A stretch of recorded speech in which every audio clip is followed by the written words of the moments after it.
let's see if this works. Oh, I think it's working. I think it's working, everybody. It's Chris from the Rewired Soul. Let's talk about the problem, but focus on the solution. And excuse me real quick. Let me make sure this is working. See how everything's going out there in beautiful YouTube land. Sure this is working. Oh. See how everything's going. It looks like it is. There. It looks like it is. Okay. Cool. All right, I'm going to share this on Facebook, get some peeps up in here. If you join, come on in and just relax, kick your feet up. It's Friday.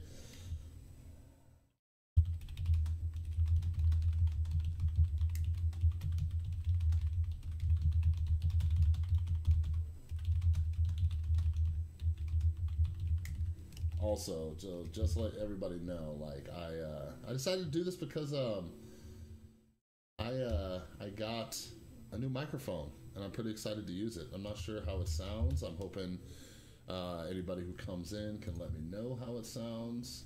Sorry for the mess going on in this area. I just like picked this box and I dropped something. Oh well, we can work on that later. Okay, so let's see here. All right, nobody's up in here yet. All right. Okay, so anyways, let's get this thing started. I hope the sound's okay. Let me see. Nobody's up in here yet. Okay, all right. Okay, sounds like you guys can hear my mouse clicks and stuff. Anyways, all right, so let's get this thing rolling. So I got some exciting stuff going on, and yeah. All right, so let's talk. Me and you. Let's talk real quick. All right, so check it. I did a video the other day on, writing, like why you need to be writing and how journaling and writing helps with mental health. Threw out a bunch of statistics in there and like let you know like some scientific research on it. Yes, the therapeutic value of writing. I put that in there. And like, it doesn't have that many views. Think you should watch it. Anyways, in that video that you didn't watch, I talked about how this month it's called NaNoWriMo that my buddy Jay Leaves told me about. And I've been meaning to get started on a new book. And this was the perfect time for me to do it. So I am writing a new book. And, oh, hey, what's up, E. Murphy? So I am writing a new book. Check it. Here's what this book is about. So one of the biggest things that I see, like one of the biggest issues I see with people once they get sober is just rebuilding relationships as a whole, whether that's with friends, with family members, because we cause a lot of hurt. We do a bunch of terrible things. And sorry, my eyes are kind of glancing. I'm just making sure the stream works and stuff. But anyways, now one of the hardest relationships for me to heal when I got clean was with my son's mom. So I am writing a new book called Co-Parenting After Addiction. And this book's gonna be awesome. It's gonna be great. I think it's gonna help a lot of people. And here's the thing about this book. Like, I'm a big believer in that you always gotta look for what you can learn from anything. So even if you're not a parent, even if you have no children at all, if you're in recovery or you know somebody who is in recovery, this is kind of like a follow-up to the last book I wrote, Caught in the Crossfire, because I want to give tips on how to do this and how to rebuild these relationships. And it takes a long time. And I offer suggestions for both the addict who gets sober as well as the other people involved. Now, I do it from the perspective of me rebuilding the relationship with my son's mom. And I do so because whenever I'm doing a group on rebuilding relationships after you get sober, this is the one that I always talk about. And the reason is because this was the most difficult relationship to rebuild. I was just talking to my group about it today at treatment, like, it's difficult, it's hard, and it takes a long time. A lot of people, after they get clean, they expect this thing to just happen like that, and that's often not the case. It took a lot of work, a lot of effort, and her and I went from hating each other to being like best friends now, and all of it is because of the best interests of our son.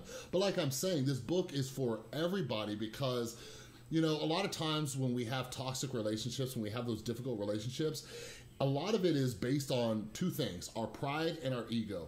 We fight, we attack, we do all these things, and the problem is when we get into that mindset, when we get into that mode, when we're completely driven by self-will, everybody else is affected by this.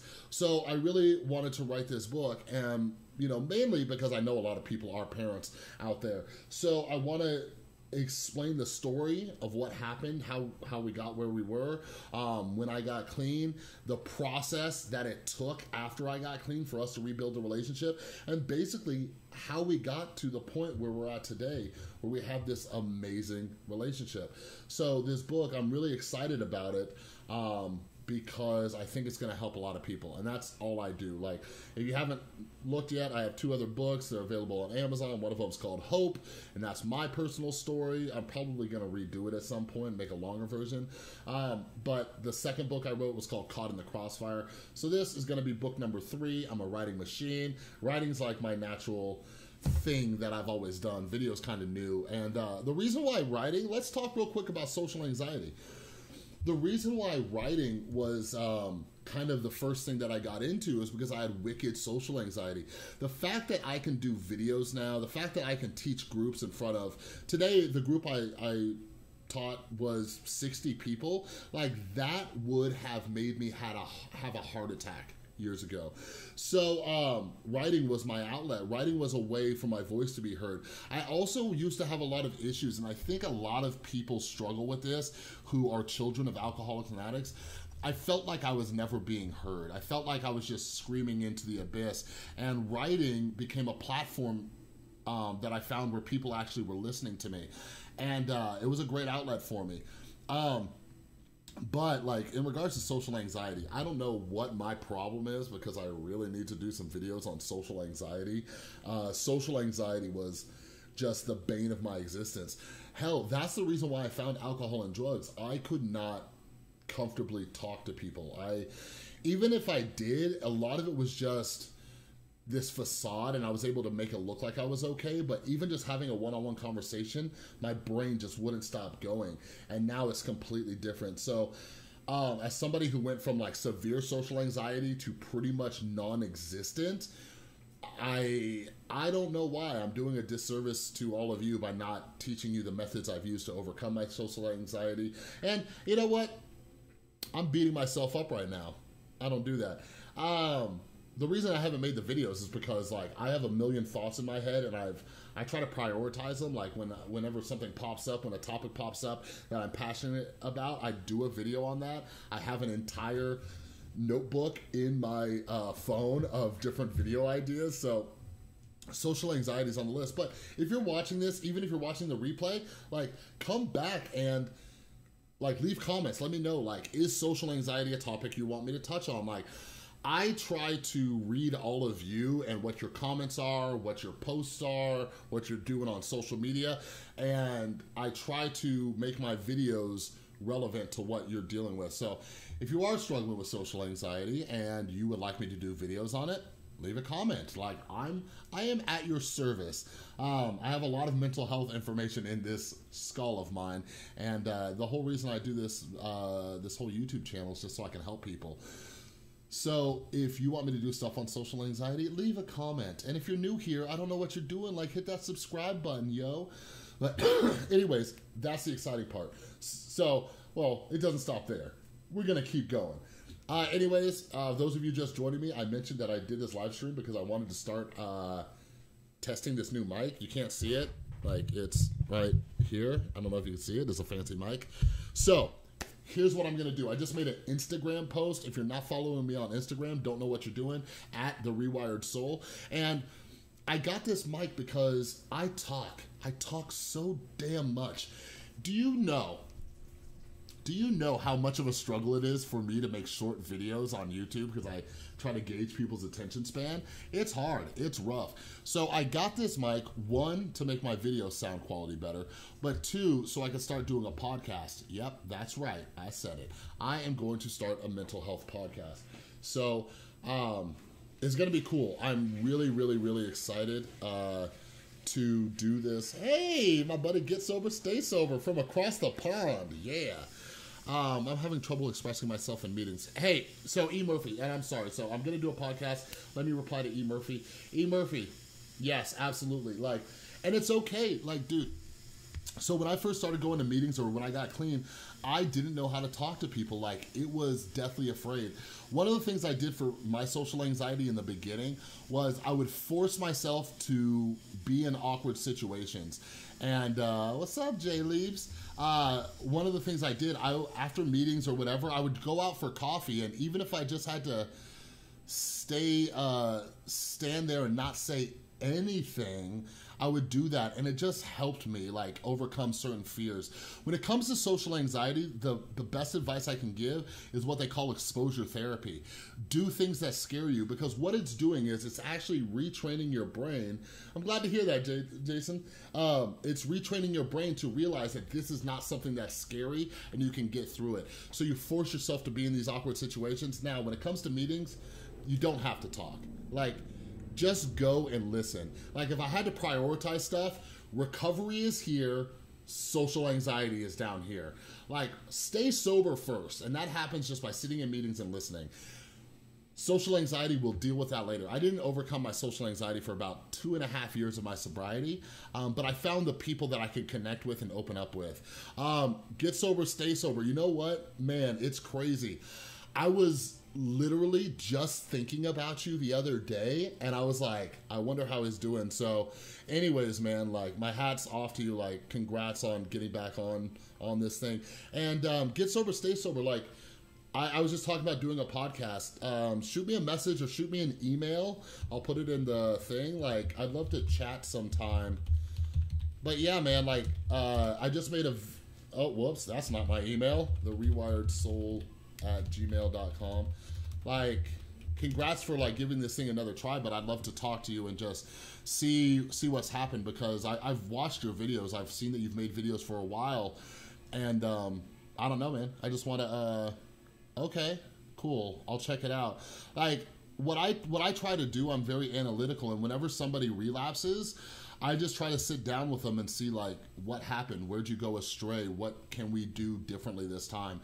Like, a lot of the times when it comes to anything involving mental health, like, we sit down, we break it down, we see what's working, what's not working, we make some changes, and, like, that's all we can do. I made a video called My Secret to Staying Sober, and spoiler alert, a lot of it was just really analyzing everything that I was doing or not doing, and then doing the opposite of it.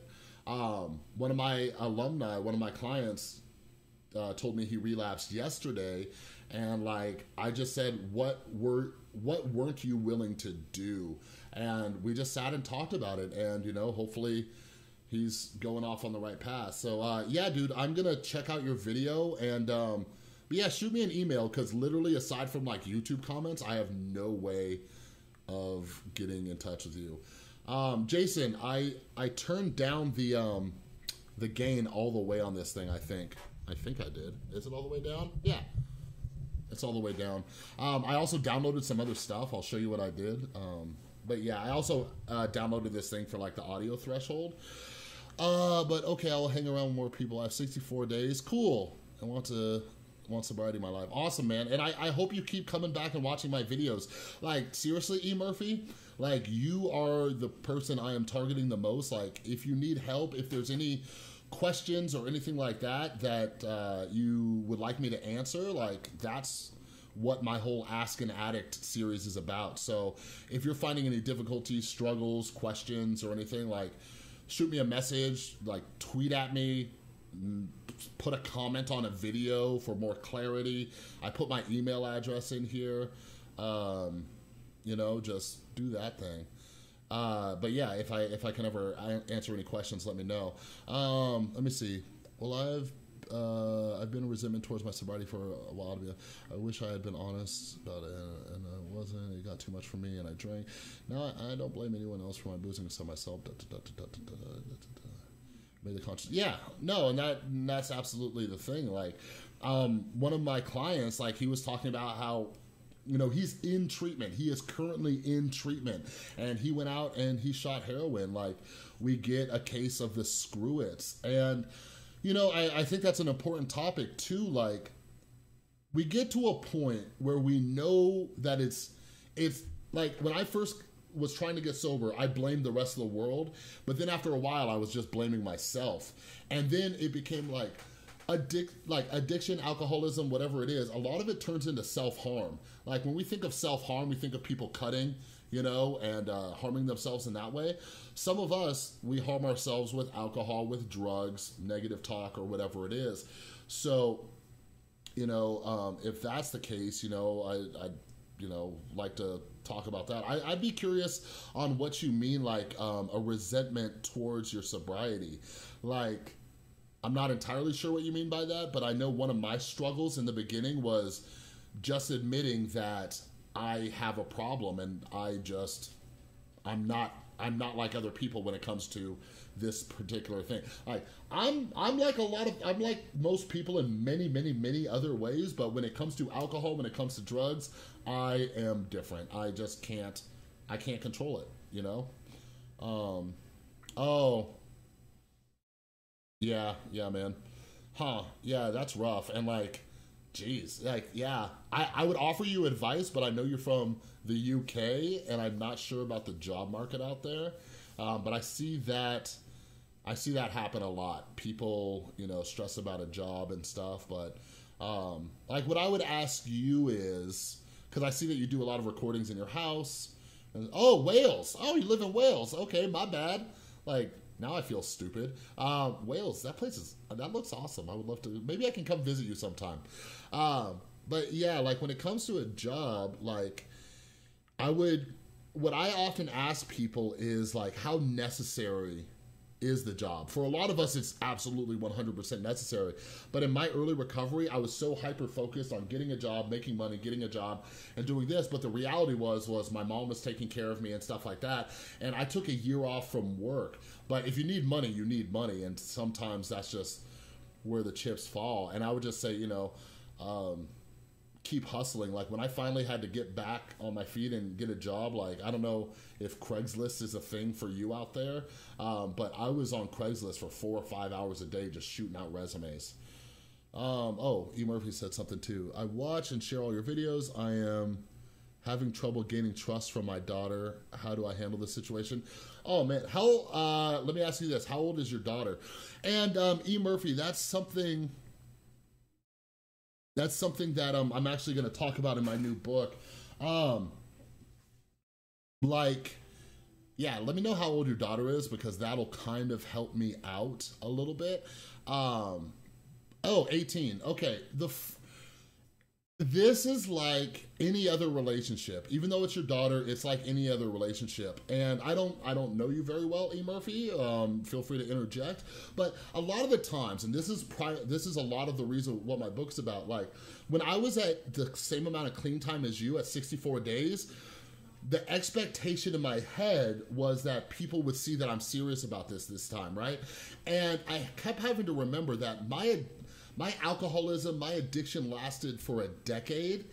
And so when I look at the fact that I was doing this for almost 10 years, and when I had 60 days, like I couldn't exactly, E. Murphy. So remember this. This is what I always teach people. Actions speak louder than words, okay? If you continue to stay sober one day at a time, if you continue to work on your recovery, you have to show them what you're doing.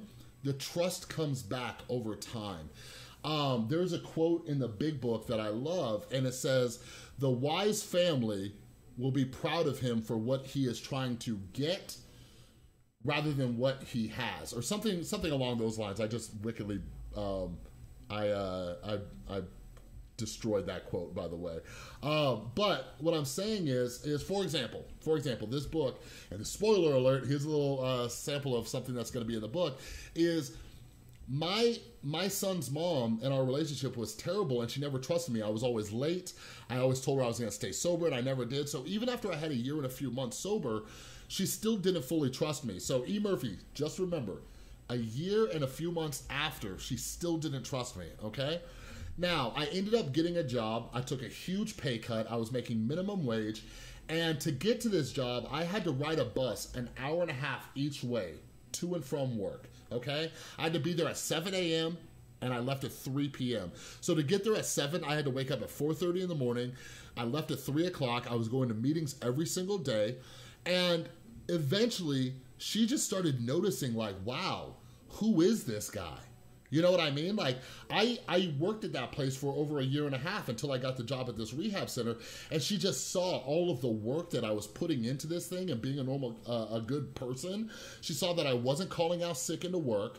I was going there, I was hustling, I was getting promoted, I was getting raises, and she just saw, like, this change in me. So that's why I say, especially for us who are recovering from addiction, actions speak louder than words, because to most of the world, when we get sober, our words don't mean a damn thing. Because if you're like me, I told people, this is the last time, this is the last time, this is the last time.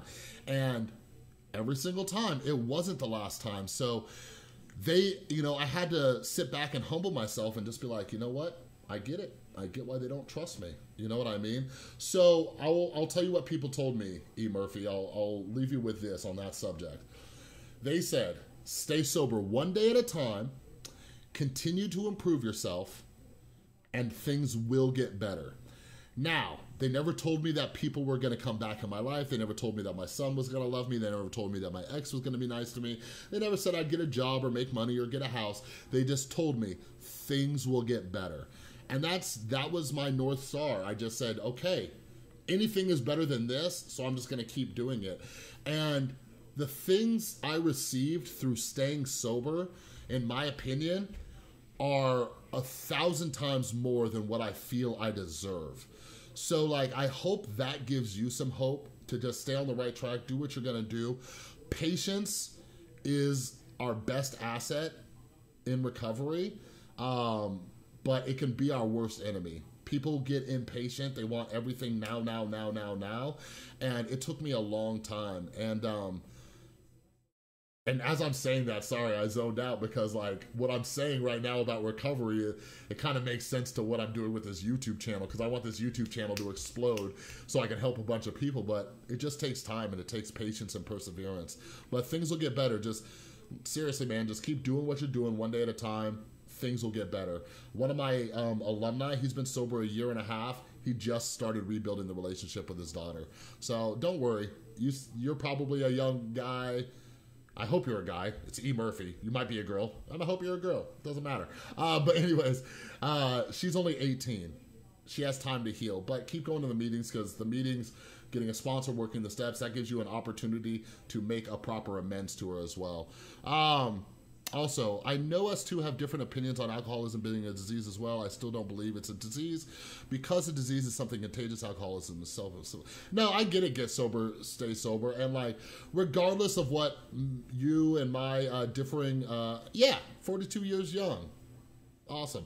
Hey, E. Murphy, do me a favor. Watch my video on Gary Vaynerchuk. Start watching his videos. He's 42 years old. Things are going amazing. Maybe you can relate. But yeah, get sober, stay sober. Me and you, like, yeah, I know we got differing opinions on that. Regardless, like, the fact is, like, you drink, you don't like that you drink, so like, I push all that stuff to the side. What I would recommend, get sober, stay sober. Like, I don't know if you've checked out the Sinclair method. Like, go do some research on the Sinclair method, because some people, I know in my video, I'm not about the Sinclair method, but I know it works for some people. Maybe that's a way that you can do it, and that's the harm reduction route. Get sober, stay sober. I don't know if they have Smart Recovery over there in Wales, but that's also another program that's completely different than 12-step programs, and they talk a lot about harm reduction. So that might be a route you want to take. You know what I mean? Like, I'm totally open. I always tell my clients, I literally don't care what method they take that gets them sober and keeps them sober. Smart Recovery was worse than AA? I've literally never heard that in my life. But like, at the end of the day, like, what I try to remember for myself, and I teach other people, is clearly my way of doing things doesn't work, so I have to do something else. I would just spitball ideas like therapy. I've really gotten into a new thing called refuge recovery. It's really based around meditation and stuff like that. Like I would just keep like you're clearly keep trying, like, and that's cool as hell. Like but yeah, like I'm always here to like just throw around ideas. I work on this one day at a time. I have hope and gotta learn to... Yeah, dude, patience every single day, E. Murphy. AA wasn't all that bad, actually. I left because I had a sponsor that was not nice to me. Let's just put it like... Oh, yeah, dude. Well, give it another shot. Like, dude, the first... So I've relapsed multiple times, and I tried AA a few times, and it sucked. I hated it. I went to different meetings where it was way too like overly religious, and that wasn't my thing, but I eventually found the meetings, the sponsor that I could work with. I found a sponsor who had my same views. Like he had the same opinions on me. He had all those things. Like all I knew was that something was working for this guy that wasn't working for me. So I was like, all right, dude, like teach me your methods. Like you be Yoda, I'll be Luke. Let's do the thing. And, you know, here I am with 5 years of sobriety. When I got sober, I had a 10% chance of living. I had congestive heart failure. So, you know, clearly something worked. Like, I was about to die from this thing, you know? But yeah, dude, something I'll say is, like, one of the hardest things is don't let, you know, 1, 2, 3 experiences, you know, completely... you know, deter you from doing something that might potentially work. But, so check it out. E. Murphy, Get Sober, Stay Sober, and whoever else that is lurking on this stream. Like I said, I got this new mic. I want to do podcasts. Not I want to do podcasts. No, I'm going to do podcasts. I'm going to be doing podcasts, and I'm going to do podcasts in a couple different ways. One thing is I do want to keep doing live streams like this, and bring people on. So one thing, I'm gonna do live streams with my mom, talk about recent news. She's a psychologist. We do great stuff together. We have great chemistry. But what I really want to do is so many people, for example, Get Sober, Stay Sober. You have an amazing story, and I want to take your story and introduce it to more people through my avenues and show people like you have a powerful story of getting knocked down and getting back up and not giving up. You know what I mean? That's powerful. That message right there is powerful, and it can help a lot of people. You know, E. Murphy, whatever you're doing, you have a story to share. The struggles of, you know, staying clean while rebuilding a relationship with your daughter. Yeah, Get Sober, Stay Sober. Yeah, email me, therewiredsoul@gmail.com. You're in Wales. I have no idea what the time difference is. I would have to Google it.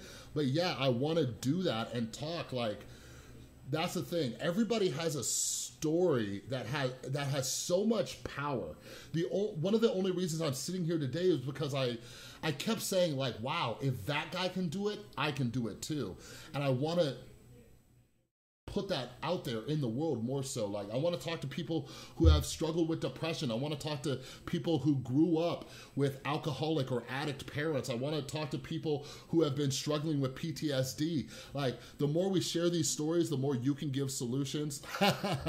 Yeah, man. So, yeah. So it's 2:45, so you're about 5-7 hours ahead of me. Okay, man. Yeah, shoot me an email and let's figure out a time.